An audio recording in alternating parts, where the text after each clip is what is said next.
जय हिंद, जय भारत। दोस्तों, मैं आया हूँ इंडिया गेट और आज बात करेंगे 15 अगस्त 1947 को जब देश आज़ाद हुआ तो वो सुबह कैसी थी, वो शाम कैसी थी, उस दिन क्या क्या हुआ। आज़ादी का जश्न उस दिन इंडिया गेट पर ही मनाया गया था। यहीं पास में प्रिंसेस पार्क में उस दिन राष्ट्रीय ध्वज फहराया गया था। तो 15 अगस्त 1947 को कहाँ थे गांधी जी, क्या कर रहे थे, कहाँ थे जवाहरलाल नेहरू, क्या कर रहे थे, क्या माउंटबेटन कर रहे थे और क्या बाकी लोग कर रहे थे। उस दिन यहाँ लगभग 10 लाख लोग जमा थे। 14 अगस्त की शाम को सारा देश आधी रात होने का इंतज़ार कर रहा था, जब 12 बजेंगे तारीख बदलेगी और ये देश स्वतंत्र हो जाएगा। उसी 14 अगस्त की शाम को 17 यॉर्क रोड पर एक टैक्सी आकर रुकती है। यॉर्क रोड को आज मोतीलाल नेहरू मार्ग कहते हैं। उस ज़माने में इसके बंगला नंबर 17 में वो व्यक्ति रहता था जो 15 अगस्त से भारत का प्रधानमंत्री बनने जा रहा था, यानी जवाहरलाल नेहरू। इनसे मिलने उस शाम 2 सन्यासी आते हैं। वो तंजावर नदी का पवित्र पानी लेकर आए थे। जवाहरलाल नेहरू पर उस जल का छिड़काव करते हैं। इसके बाद उनको पीताम्बरम ओढ़ाते हैं, उनके मस्तक पर बबूत लगाते हैं और उनको सेंगोल भेंट करते हैं जो राजसत्ता के परिवर्तन होने का प्रतीक था। वैसे जवाहरलाल नेहरू पूरा जीवन भर इन धार्मिक परंपराओं के विरोधी रहे, लेकिन उस दिन उन्होंने खुशी खुशी उन सन्यासियों को वो सब करने की अनुमति दी थी। 14 अगस्त की शाम को एक और महत्वपूर्ण घटना पूरे देश भर में घट रही थी। वो थी ब्रिटेन के राष्ट्रीय ध्वज यूनियन जैक को सरकारी भवनों से उतारा जाना। परंपरा ये थी कि हर शाम को उसे उतारा जाता था और सूर्योदय के समय फिर से फहराया जाता था, लेकिन 14 अगस्त की शाम को हमेशा हमेशा के लिए वो ध्वज उतारा जा रहा था। इस बात पर भी चर्चा हुई कि 15 अगस्त की सुबह स्वतंत्रता दिवस जब मनाया जा रहा होगा, भारत का तिरंगा जब फहराया जा रहा होगा, तो उससे पहले ब्रिटेन के ध्वज को उतारने की रस्म भी की जाए। लेकिन माउंटबेटन को इस बात पर आपत्ति थी, तो निर्णय फिर यही हुआ कि 14 अगस्त की शाम को जब उतारा जाएगा यूनियन जैक, अब वो दोबारा कभी चढ़ाया ही नहीं जाएगा और नॉर्मल कोर्स में 15 अगस्त की सुबह भारत का तिरंगा सब जगह फहरा दिया जाएगा। लेकिन एक जगह इस देश में ऐसी भी थी जहां शाम को वो ध्वज उतारने की परंपरा थी ही नहीं। 1857 के प्रथम स्वतंत्रता संग्राम के बाद लखनऊ प्रेसिडेंसी पर यूनियन जैक तब से लेके अब तक निरंतर फहराया जा रहा था, शाम को भी नहीं उतारा जाता था। लेकिन 14 अगस्त की शाम को वो भी उतारा गया। रात के 10 बजे वहाँ तैनात वारंट ऑफिसर आयरलैंड रात 10 बजे उस ध्वज को उतारते हैं, ब्रिटेन के ध्वज को उतारते हैं। और वो यहीं नहीं रुकते, वो फ्लैग स्टाफ, वो पोल, वो ध्वज दंड जिस पर वो ध्वज लगा था, वो उसको भी उखाड़ देते हैं। और वो जो छेद था जिसमें वो दंड लगा था, उसमें भी सीमेंट भर देते हैं कि यहाँ कोई ध्वज फिर फहराया ही ना जा सके। तो 14 अगस्त को ये शाम को हो रहा है। हम लौटते हैं 17 यॉर्क रोड और देखते हैं जवाहरलाल नेहरू के आवास पर क्या हो रहा है। वो अपना चेहरा धो रहे हैं, बबूत उतार रहे हैं, डाइनिंग टेबल पर खाना सजा है, वो खाना खाने बैठते हैं। उनके साथ उनकी बेटी इंदिरा हैं, पद्मजा नायडू हैं। तभी पास के कमरे में टेलीफोन की घंटी बजती है। वो उठ के टेलीफोन सुनने जाते हैं और ये दोनों, इंदिरा गांधी और पद्मजा नायडू, डाइनिंग टेबल पर ही बैठी हैं। इनको वहीं बैठे बैठे फ़ोन पर बात करते जवाहरलाल नेहरू की ऊंची आवाज़ सुनाई दे रही है। लाइन ख़राब थी, आवाज़ साफ नहीं थी। वो ऊंचा ऊंचा बोल के कह रहे थे सामने वाले को जिधर से फ़ोन आ रहा था कि ऊंचा बोलिए ताकि आपकी आवाज़ मुझ तक पहुंच सके। खैर, फ़ोन सुनने के बाद वो वापस आकर डाइनिंग टेबल पर बैठते हैं। उनके चेहरे का रंग उड़ा हुआ था, वो बहुत उदास हैं और दोनों हाथों से अपने सिर को पकड़ कर बैठ जाते हैं। उनकी आंखें भीगी हुई थी। कुछ देर के बाद वो नज़र उठाते हैं, इंदिरा की ओर देखते हैं। वो फ़ोन लाहौर से आया था और फ़ोन करने वाले ने बताया था कि दोपहर बाद से उन सभी मोहल्लों की जहां हिंदू और सिख रहा करते थे, उनकी पानी की सप्लाई काट दी गई थी। बिना पानी लोग परेशान थे। 14 अगस्त गर्मी का मौसम था। लोग बेहाल थे और कोई महिला बच्चा बाल्टी लेकर पानी लेने अगर मोहल्ले से बाहर निकलने की कोशिश कर रहा था तो सांप्रदायिक दंगों का ऐसा वातावरण बन चुका था, इंसान इंसान के खून का इस कदर प्यासा हो चुका था कि वहाँ उस जुनून में बहे जो मुसलमान वहाँ खड़े थे हथियारबंद, वो बड़ी निर्ममता से, निर्दयता से उन बच्चों को, उन महिलाओं को काट रहे थे गाजर मूली की तरह।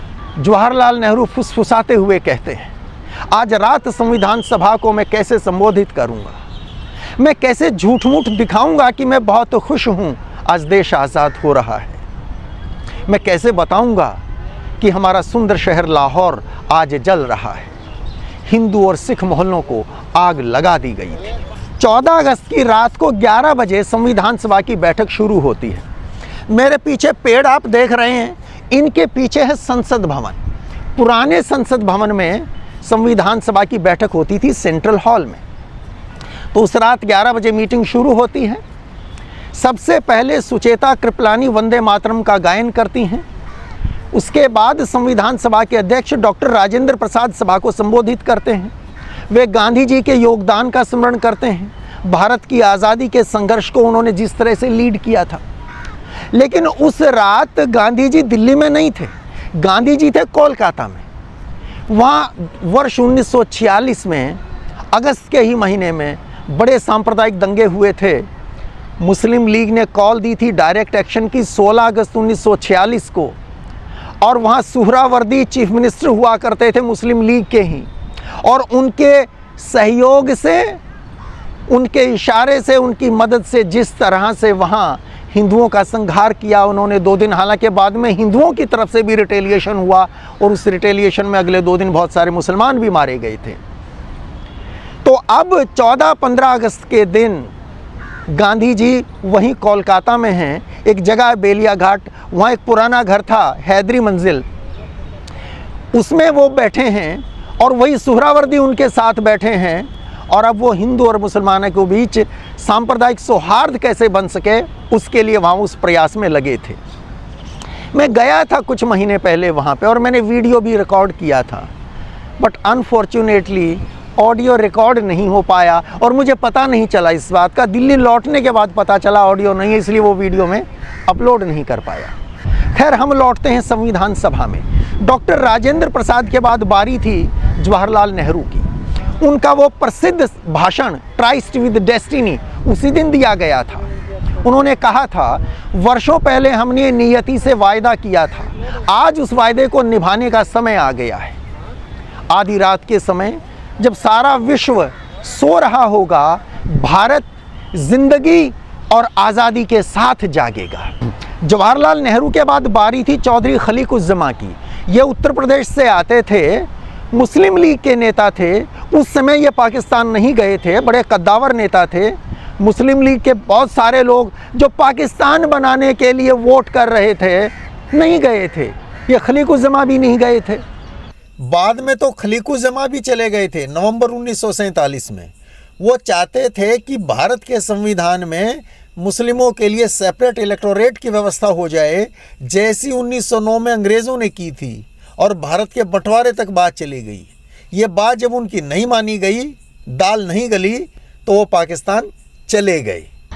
तो इन्होंने एड्रेस किया संविधान सभा को, और इनके बाद बारी थी डॉक्टर सर्वपल्ली राधाकृष्णन की। उन्होंने एड्रेस किया, और जब ठीक 12 बजने वाले थे तो डॉक्टर राजेंद्र प्रसाद ने संविधान सभा के सभी सदस्यों को शपथ दिलाई स्वतंत्र भारत की जीवन पर्यंत सेवा करने की। जब वो शपथ हो गई, उसके बाद हंसा मेहता वो भारत की महिलाओं की ओर से राष्ट्रीय ध्वज प्रेजेंट करती हैं, और उनके बाद फिर सुचेता कृपलानी पहले सारे जहाँ से अच्छा जो गीत है उसकी कुछ पंक्तियाँ गाती हैं, और उसके बाद जन गण मन जो हमारा राष्ट्रगान है उसका गायन होता है। इसके बाद एक और प्रस्ताव पास होता है। वो प्रस्ताव क्या है? वो प्रस्ताव ये है कि ये कॉन्स्टिट्यूएंट असेंबली, ये संविधान सभा आज से, अब से भारत की सत्ता अज्यूम करती है, धारण करती है, सत्ता अपने हाथ में ले लेती है। तो भारत की सत्ता अब कॉन्स्टिट्यूएंट असेंबली के हाथ में आ गई एक, और दूसरा ये कि ये संविधान सभा सर्वसम्मति से निर्णय लेती है कि लॉर्ड माउंटबेटन स्वतंत्र भारत के पहले गवर्नर जनरल होंगे। अभी 12 बजे से पहले वो वायसराय थे भारत के, अब वो स्वतंत्र भारत के पहले गवर्नर जनरल होंगे। उनको गवर्नर जनरल बनाने का सर्वसम्मति से निर्णय लिया जाता है और ये तय होता है कि डॉक्टर राजेंद्र प्रसाद और जवाहरलाल नेहरू ये जाएंगे गवर्नमेंट हाउस, आज जिसे हम राष्ट्रपति भवन कहते हैं, तब गवर्नमेंट हाउस कहते थे और उससे पहले वायसराय हाउस कहते थे, कि ये दोनों वहाँ जाएंगे और ये लॉर्ड माउंटबेटन को संविधान सभा के निर्णय से अवगत कराएंगे। इसके बाद संविधान सभा की कार्रवाई सुबह 10 बजे के लिए, 15 तारीख तो शुरू हो चुकी पर रात है, तो सुबह 10 बजे दोबारा कॉन्स्टिट्यूएंट असेंबली, ये संविधान सभा दोबारा बैठेगी, तो 10 बजे तक के लिए स्थगित कर दी जाती है। सारे सदस्य बाहर आते हैं। बारिश आ रही है, मैं भीग भी गया हूँ, अभी धीमे हैं, बहुत तेज़ हो गई थी, रिकॉर्डिंग रोकनी पड़ी। हम बात कर रहे थे कि सुबह 10 बजे तक के लिए संविधान सभा की कार्रवाई स्थगित कर दी गई थी और जैसे ही सब सदस्य बाहर आते हैं तो हज़ारों लोग जमा थे, गज़ब का उत्साह था। और 14-15 अगस्त की रात यही मानसून का मौसम था, ज़बरदस्त बारिश उस रात भी हो रही थी, लेकिन लोगों का उत्साह गज़ब था। वो ऐतिहासिक रात एक प्रेमी जोड़े के लिए भी ऐतिहासिक बनने वाली थी। करतार सिंह दुग्गल जो लेखक थे और आयशा अली जो दिल्ली में मेडिकल की स्टूडेंट थी, एक दूसरे से प्यार करते थे। दोनों के पंथ अलग थे, करतार सिंह दुग्गल सिख थे, आयशा अली मुसलमान, और ये वो समय था जब एक दूसरे के लहू के प्यासे थे, एक दूसरे को बेदर्दी से बेरहमी से मार रहे थे। लेकिन ये प्रेमी प्रेमिका ये कनॉट प्लेस में मिलते हैं और उस रात भारत ही स्वतंत्र नहीं हुआ था, ये दोनों भी स्वतंत्र हुए। पहली बार करतार सिंह दुग्गल किस्ट आयशा अली, आगे चल के इन्होंने विवाह किया स्वर्ण मंदिर में अमृतसर में। इसके बाद दिन निकलता है, सुबह होती है 15 अगस्त 1947, स्वतंत्र भारत का पहला दिन। और उस दिन एक कार्यक्रम, जो पहला कार्यक्रम होता है वो होता है उस समय के गवर्नमेंट हाउस में, आज जिसे हम राष्ट्रपति भवन कहते हैं। वहाँ लॉर्ड माउंटबेटन को स्वतंत्र भारत के पहले गवर्नर जनरल के रूप में शपथ दिलाई जाती है और ये शपथ दिलाते हैं उस समय के फेडरल कोर्ट ऑफ इंडिया के chief justice Kania. Supreme court तब तक नहीं बना था, तो जस्टिस कानिया लॉर्ड माउंटबेटन को पहले गवर्नर जनरल की शपथ दिलाते हैं और इसके बाद गवर्नर जनरल लॉर्ड माउंटबेटन शपथ दिलाते हैं भारत के स्वतंत्र भारत के पहले मंत्रिमंडल को। जवाहरलाल नेहरू प्रधानमंत्री के रूप में शपथ लेते हैं और बाकी उनके मंत्रिमंडल के सदस्य अपने मंत्री के रूप में शपथ लेते हैं। और एक और मज़ेदार बात मैं आपको बता दूं, रात को गए थे ना डॉक्टर राजेंद्र प्रसाद और जवाहरलाल नेहरू लॉर्ड माउंटबेटन से मिलने, उन्हें अवगत कराने संविधान सभा के निर्णय से कि स्वतंत्र भारत के प्रथम गवर्नर जनरल के रूप में आपको चुना है संविधान सभा ने। उसी समय जवाहरलाल नेहरू ने उनको एक एनवलप भी दिया था, ये बताते हुए कि इसमें वे नाम हैं जिन्हें सुबह मंत्रिमंडल के सदस्य के रूप में शपथ लेनी है। जब ये लौट के वहाँ से आ गए तो लॉर्ड माउंटबेटन ने सोने जाने से पहले वो एनवलप खोला, उसमें से वो पर्चा निकाला तो वो कोरा मिला था, कोई नाम उसमें नहीं था। हड़बड़ाहट में या जल्दी में जवाहरलाल नेहरू वो लिस्ट तो छोड़ गए थे, दूसरा एक कोरा कागज़ उसमें डाल के ले गए थे। और वहाँ एक चीज़ और हुई थी, मैं ये भी आपको बताता चलूँ। जब ये लोग वहाँ गए तो लॉर्ड माउंटबेटन ने भारत के स्वतंत्र होने की खुशी में जाम तैयार किए। अपने हाथों से उन्होंने शराब की सुराही उठाई, अपने लिए, अपने मेहमानों के लिए जाम तैयार किए। Freedom at Midnight, Dominique Lapierre और लैरी कॉलिंस की जो बहुत ही प्रसिद्ध किताब है, उसमें इस बात का विवरण मिलता है कि अपने हाथों से लॉर्ड माउंटबेटन ने जाम तैयार किए, पहले खुद उठाया और कहा फॉर इंडिया, कि ये भारत के लिए, भारत के नाम। जवाहरलाल नेहरू ने भी उठाया, सिप किया, रेज किया कि for the king George VI, England के राजा जॉर्ज VI के नाम पर। तो भारत की स्वतंत्रता का जश्न शुरू हुआ जाम के साथ।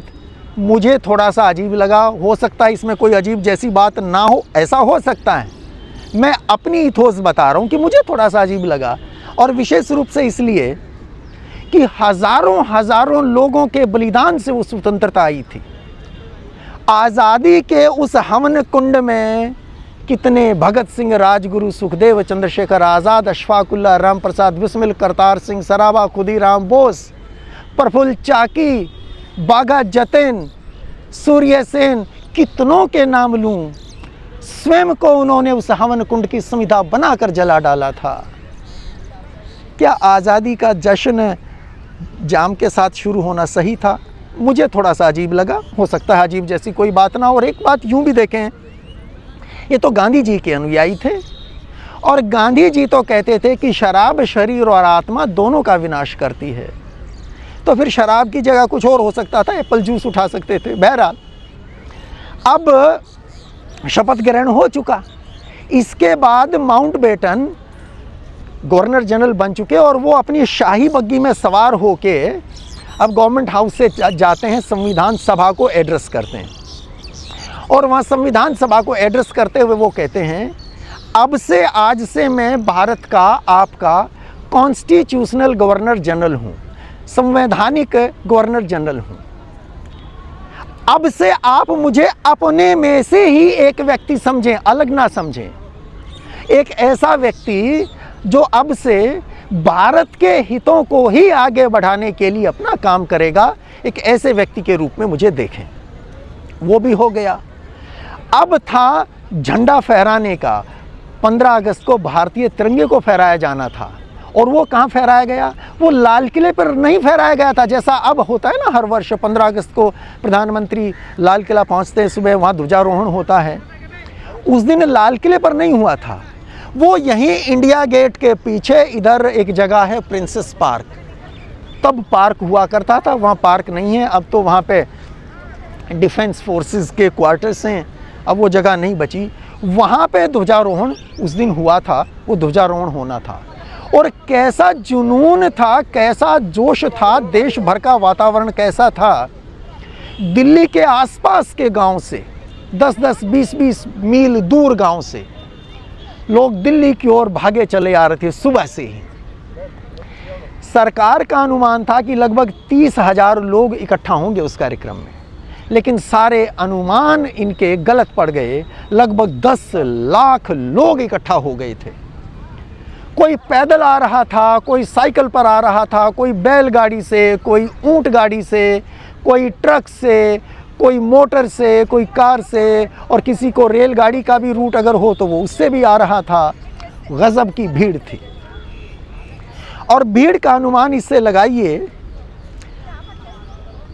इतनी भीड़ थी कि लोगों के बीच में कहते हैं कि हवा भी पास ना हो सके, इस तरह एक दूसरे से सट के लोग खड़े थे। एक व्यक्ति है रणजीत लाल, ये छतरपुर गांव का रहने वाला है और यहाँ इंडिया गेट से अगर देखेंगे मेरे ख्याल 15-16 किलोमीटर तो हो ही जाता है। सुबह सुबह अपनी पत्नी और बच्चों के साथ से वो निकले हैं। 4 आने में एक तांगा हायर किया और वहाँ से इन सबको लेके वो आए थे।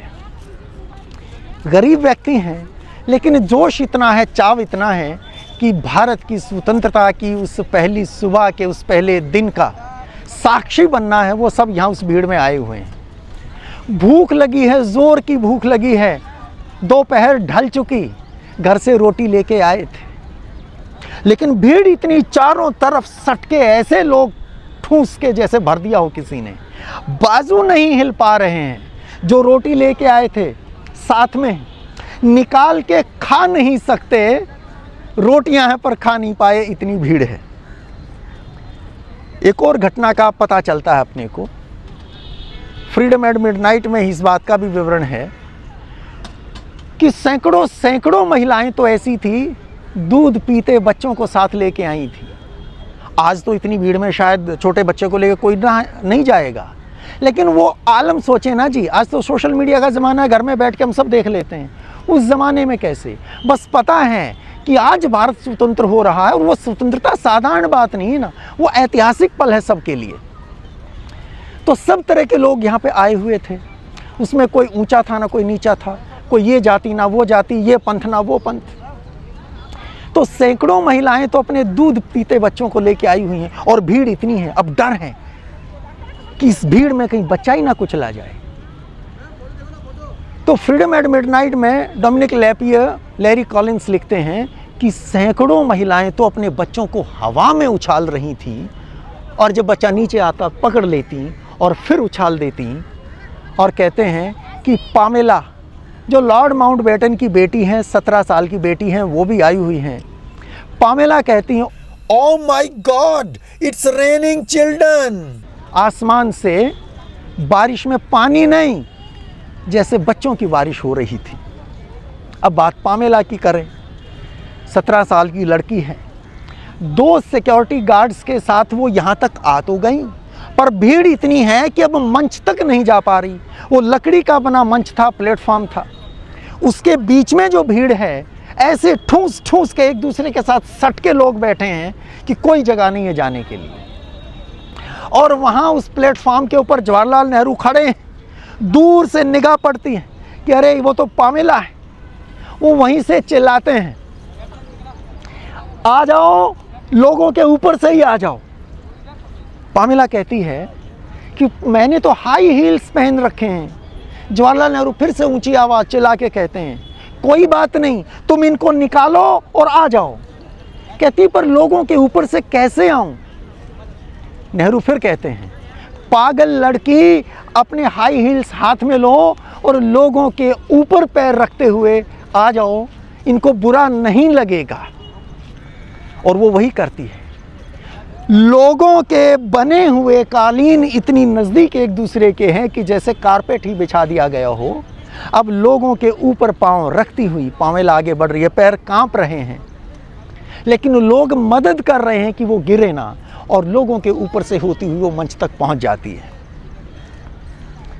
लॉर्ड माउंटबेटन और उनके साथ उनकी पत्नी एडविना, अब वो भी जब उनकी बुग्गी आती है तो उनको भी मंच पे ही जाना है। राष्ट्रीय ध्वज फहराया जाना था, सलामी लेनी है, लेकिन उनकी बुग्गी नहीं पहुंच पा रही वहां तक। और भीड़ इतनी है कि उस बुग्गी के गेट खोलने तक की जगह नहीं है। जो बैंड वाले थे, तैयारियां थी, सब धरी की धरी रह जाती हैं, कोई रास्ता नहीं दिखता। तो लॉर्ड माउंटबेटन वहीं बुग्गी से ही खड़े खड़े आवाज़ देते हैं जवाहरलाल नेहरू को। माउंटबेटन कहते हैं, आप ध्वजारोहण कर दीजिए, मैं वहाँ तक नहीं आ सकता हूँ। इसके बाद जवाहरलाल नेहरू ध्वजारोहण करते हैं, और 15 अगस्त 1947 को फिर ध्वजारोहण यहीं होता है प्रिंसेस पार्क में। वहीं अपनी बुग्गी में खड़े खड़े माउंटबेटन वहीं से सलामी लेते हैं उन लाखों लोगों के साथ जो दूर दूर तक, जहाँ तक नज़र जाएं, जहाँ तक नज़र जा रही थी, इंसानों का समुद्र दूर दूर तक दिखाई दे रहा था। तो इस तरह से 15 अगस्त 1947 का वो समारोह दिल्ली में संपन्न होता है। और एक और बात मुझे याद आ गई बीच में, जिसमें तिरंगा फहराया गया, आसमान में तिरंगा गया, उसी तिरंगे के पीछे आसमान में इंद्रधनुष दिखाई दिया। वर्षा हो रही थी, बरसात का मौसम था, और बरसात के मौसम में इंद्रधनुष भी बहुत बार दिखता है ना। तो जब इंद्रधनुष दिखा राष्ट्रीय ध्वज के पीछे से, हजारों लाखों लोग जो यहाँ एकत्रित थे, उन्होंने देखा, उनकी खुशी का अब कोई ठिकाना नहीं था। उन्हें लगा कि जैसे स्वयं प्रकृति भी इस बात पर मोहर लगा रही है कि भारत को स्वतंत्र होना चाहिए था। उसको देवीय संयोग लोग मान रहे थे। खैर, समारोह संपन्न हुआ, लेकिन सारे देश की तस्वीर इतनी सुखद नहीं थी। पंजाब जल रहा था, पंजाब के टुकड़े कर दिए गए थे, और वो हिस्सा जो पाकिस्तान में आया था, वहाँ निर्दोष हिंदू और सिखों को बेरहमी से कत्ल किया जा रहा था, मारा जा रहा था, बड़ी संख्या में मारा जा रहा था। और प्रतिक्रिया इधर हो रही थी, यहाँ मुसलमानों को मारा जा रहा था। बल्कि डोमिनिक लैरी कॉलिंस अपनी पुस्तक फ्रीडम एट मिडनाइट में जिक्र करते हैं, विवरण देते हैं डिटेल में, कि 15 अगस्त 1947 की शाम को लाहौर से एक रेलगाड़ी अमृतसर पहुंची, लाशों से भरी थी, जिंदा इंसान नहीं थे। डिटेल विवरण उसमें दिया है, अगले वीडियो में हम उसकी बात करेंगे। उसकी ही नहीं, कई सारी रेलगाड़ियां आने वाले दिनों में ऐसी आई हैं सरहद के इस पार, इधर से उधर, उधर से इधर, इधर से जो जा रही थी यहाँ हिंदू और सिख मुसलमानों को मार रहे थे, उधर से मुसलमान हिंदू सिखों को मार रहे थे। 10 लाख लोग मार दिए गए अगले कुछ दिनों में, 1.5 करोड़ बेघर हो गए थे। ऐसी मानव त्रासदी कौन जिम्मेदार था? किसी की तो जिम्मेदारी रही होगी। और क्या इसमें ज़रा भी जिम्मेदारी लॉर्ड माउंटबेटन की नहीं थी, जिन्होंने इतने हैवसर्डली, इतनी जल्दी में कि ब्रिटेन की संसद में प्रधानमंत्री उनके इटली घोषणा करते हैं कि जून 1948 तक हम भारत से आ जाएंगे। अगस्त 1947 को इतनी हड़बड़ाहट क्या थी? आराम से अगर बांट ही रहे थे इस देश को, टुकड़े ही कर रहे थे, तो प्लान कर लेते, समय दे देते, जिसको जिधर जाना है, जिसको उधर जाना है उसको जाने का समय मिलता, इधर आना है उसको समय मिलता, और एक गवर्नमेंट होती, दोनों जगह कंट्रोल कर सकती थी। लेकिन ऐसा नहीं हुआ। और देखें जी, जिन्होंने इस देश पर राज किया इतने दिन, इतने जुल्म किए, इतने अत्याचार हुए, और उस बंटवारे की जिम्मेदारी भी उनके कंधों पर है, पूरी ना सही, अधूरी ही सही। वही लॉर्ड माउंटबेटन जब यहाँ आए उस दिन, और जब जा रहे थे यहाँ पे, तो वो हज़ारों लोग माउंटबेटन जिंदाबाद के नारे लगा रहे थे। माउंटबेटन जिंदाबाद, माउंटबेटन जिंदाबाद। इस देश ने सारे ज़ख्म भुला दिए थे, सारी पीड़ाएं, सारे कष्ट जो उनके हाथों मिले थे, सब जैसे भुला दिए गए थे। अब जो हुआ अगले कुछ महीनों में, उस बंटवारे ने जो घाव दिए थे, वो रेलगाड़ियाँ लाशों से भरी जो इधर से उधर आई थी, उनकी कहानी भी कहेंगे।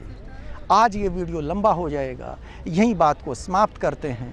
उसके लिए एक वीडियो और लेके आएंगे। ये जानकारी कैसी लगी कमेंट बॉक्स में लिख के ज़रूर बताइएगा। जय हिंद, जय भारत।